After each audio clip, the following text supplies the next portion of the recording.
here we go. We got the wooden jungle gym in the background. If you have small children, Etsy, wooden jungle gym, 100% worth it. Okay, I feel so passionate about the things that I'm going to share with you. If you have a child who just received a diagnosis and you are looking for answers, you have come to the right video. You will be shocked to learn how little us parents get educated on resources available to help our children with a diagnosis, and it needs to change. Hi, I'm Tori, and I recently started this YouTube channel to document my daughter's nonverbal autism and epilepsy journey. I have a passion for helping parents, not only parents of neurodivergent children, but also sharing positive parenting tips like this short that I recently posted, and simply just by sharing our story. You'll definitely want to stick around till the end of this video because I'm going to show you how even if you don't qualify for Medicaid, your child can still receive Medicaid and have therapies, all medical expenses 100% covered. Plus, I'm going to show you a program where your friends and family can be paid to watch your child and show you how you can get things like this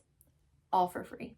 These resources are available to help families, and a lot of families just don't know about them. It took my daughter 2 years to receive her autism diagnosis, and I have a whole video explaining that process that I will link down below. When I received my daughter's autism diagnosis back in March of 2023, my husband and I felt totally in the dark, and no parent should feel like this. I reached out to different family and friends who thankfully did give me some direction, but other than that, I was pretty much finding all these resources for Lucy completely on my own. And even once I found these resources, the whole process was just confusing and super overwhelming. So after recently experiencing all of this, I want to be that person to take your hand. First off, say, you're doing a great job, you're not alone, and there are amazing resources out there, and I am going to show you it all. Step 1.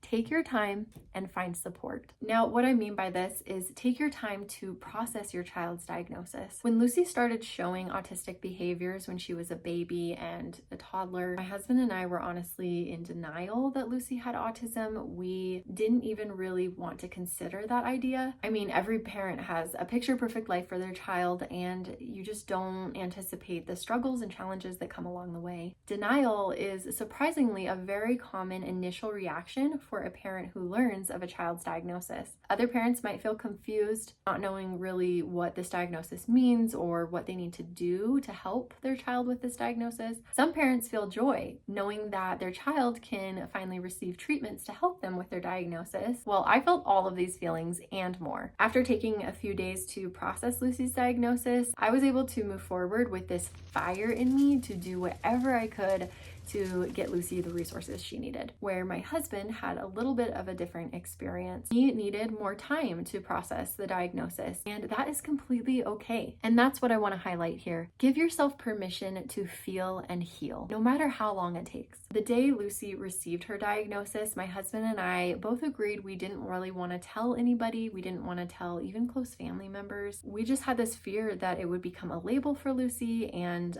others would only see her as having autism. But after a few months or so, we didn't have those fears anymore and wanted to educate family and friends on Lucy's needs so that they could better help her. It's all a personal choice to share your child's diagnosis with others, and it is completely up to you. Being able to share Lucy's diagnosis actually led me to a network of other moms in our community who also have neurodivergent children, and I am so grateful for this group. I had reached out to another mom who has a child with cerebral palsy, and this mom actually works at an occupational therapy clinic. She knew of a mom who has a child with ASD, and that mom introduced me to a whole group of moms with neurodivergent children, and it just snowballed from there. I'm now a part of this Marco Polo group, and they call the group Mom Village. Like, isn't that the coolest name? It really does take a village to not only raise children, but also those with special needs. When it comes to a support group, this is the best thing you could do for yourself. Find other parents who have children with the same diagnosis and get involved in your community. A couple ideas to network are finding therapy clinics and letting them know that you're trying to connect with other parents, going out in the community to places where parents are likely to be, like the library, kids museum, parks. You can research online what support groups are in your area. Find support groups on Facebook. And I promise, if you're actively seeking out these opportunities, you will find someone who knows someone, and then it's just a ripple effect. The last piece of advice I want to share in this step is separating your child from their diagnosis.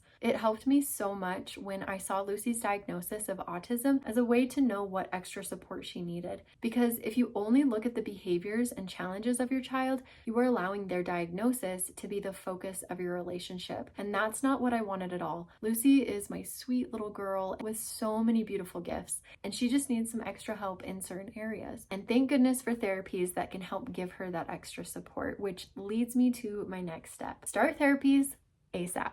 I'm a huge advocate for therapies that will help give a child support they need to thrive in all areas of life. Before I started seeing developmental delays in Lucy, I didn't know anything about therapies. I mean, why would I? I wasn't needing those services. But now my appreciation and gratitude grows every day for these therapists that are blessing the lives of individuals. It's incredible. I'll just give a quick overview of what therapies Lucy has and how I found them. So Lucy does speech therapy, occupational therapy, and feeding therapy twice a week for 1.5 hour sessions. Then she has 8 to 10 hours of ABA therapy, both in our home with me present and also while she's at daycare twice a week since I work part-time. When Lucy first received her diagnosis, speech therapy was the obvious therapy that she was needing, but it wasn't until starting speech therapy that I learned what occupational therapy and feeding therapy was. I just searched online a high-rated speech therapy clinic and asked the other moms I network with where they take their kids. When I learned that occupational therapy helps improve cognitive, physical, and motor skills, I knew it would benefit Lucy. I then learned about feeding therapy, where therapists work with children to gain skills to make mealtime more enjoyable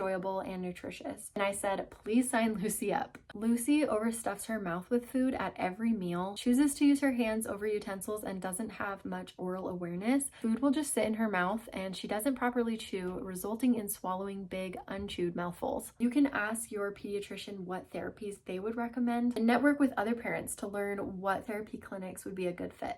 ABA therapy is another therapy that Lucy does through a separate clinic. And I learned about this type of therapy when Lucy was in the infant toddler program that I mentioned in a separate video. I'll link that video below as well. To put it simply, ABA therapy works on increasing behaviors that are helpful and decrease behaviors that are harmful or affect learning. The whole year Lucy was 2, I was constantly feeling overwhelmed, like literally in tears every single day, because I was trying to help Lucy with her behaviors at home and give her that one-on-one attention that she so desperately needed, at the same time trying to take care of my 4-year-old and baby. I knew ABA therapy would help teach Lucy the skills that she needed, but also give me relief that I was so desperately needing. And that's something I want to touch on here, is that I felt so guilty wanting to have help from others with Lucy. Knowing I was struggling so much and I was wanting someone else to be with Lucy made me feel like a bad mom, like I wasn't doing a good enough job. But I learned it is more than okay to ask for help with your child. It's actually healthy for your child to have some separation from mom and dad, and it's healthy for the parent,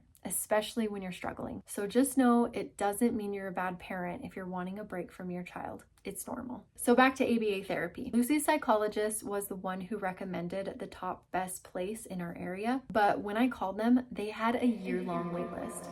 It was only because Lucy was 3 years old and they prioritize younger clients that she was able to get in within 5 months instead of a year. So my advice here is don't wait on any of these therapies, even if you're not sure if you want them. The wait list could be a year or longer, and it's worth it to start the process as soon as you can. Lucy also has speech and behavior therapy at her preschool that she goes to twice a week. We are so fortunate to have a special needs preschool in our community that provides these services in a classroom setting, all for free. It's a preschool for ages 3 to 5, and the thing that I love is that there are 3 teachers in the classroom between 6 to 7 kids, so there's a lot of one-on-one attention for each child, while Lucy's also getting that social interaction with other kids. I also love that because of the preschool, Lucy already has an IEP. IEP is an individualized education plan. So when Lucy is done with this preschool, and if she goes to public school, her IEP will follow her, so her teachers know what her needs are, if she needs more one-on-one attention, and what her specific goals will be. If you want to learn what an IEP is, I plan to create a separate video on that sometime in the future. So let's say your child doesn't have Medicaid and you would have to pay for all of these therapies out of pocket. I'm going to show you how you can get these therapies and all medical expenses completely free. Step 3, medical waiver and programs by state. I didn't really know anything about Medicaid until Lucy started needing therapies. All I knew was our household income was too high to qualify, and I assumed we'd have to pay for all of her therapies out of pocket. It wasn't until I found out about the Katie Beckett program that I learned Lucy could receive a Medicaid waiver, meaning qualification for Medicaid was based solely on Lucy's income. And since Lucy has no income, she qualified and has her own Medicaid card and therapies and all medical bills completely covered. She was able to get this Medicaid waiver through the Katie Beckett program, which I will explain. This website I'm about to show you is a game changer for those of you in the United States. And I wish I would have known about it before researching it to create this video. Go to kidswaivers.org and click on the States page tab. Find your specific state.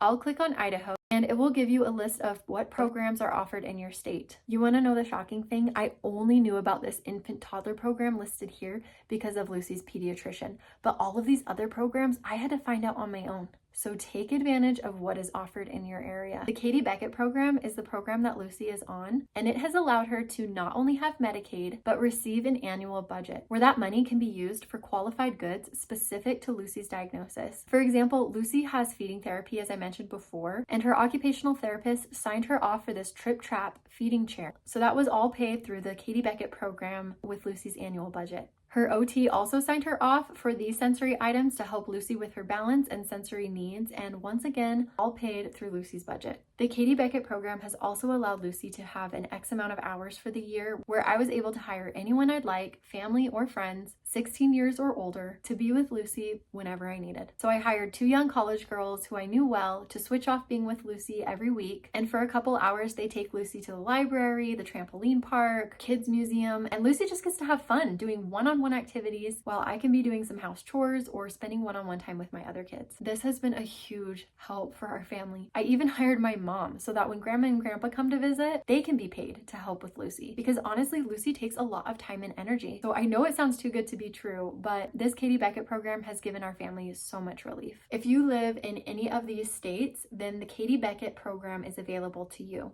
Qualifications for the Katie Beckett program are that your child has one of the following: autism, intellectual disability, seizure disorder, or cerebral palsy, as well as they need to have limited ability to function in at least 3 of these areas. So once again, see what is available in your specific state, click on the program and get in contact with the program to learn how you can apply and get that Medicaid waiver. I'm going to create a whole video on the Katie Beckett program, a step-by-step guide on what to expect when going through the whole application process and tips for when you're in the program. So be on the lookout for that.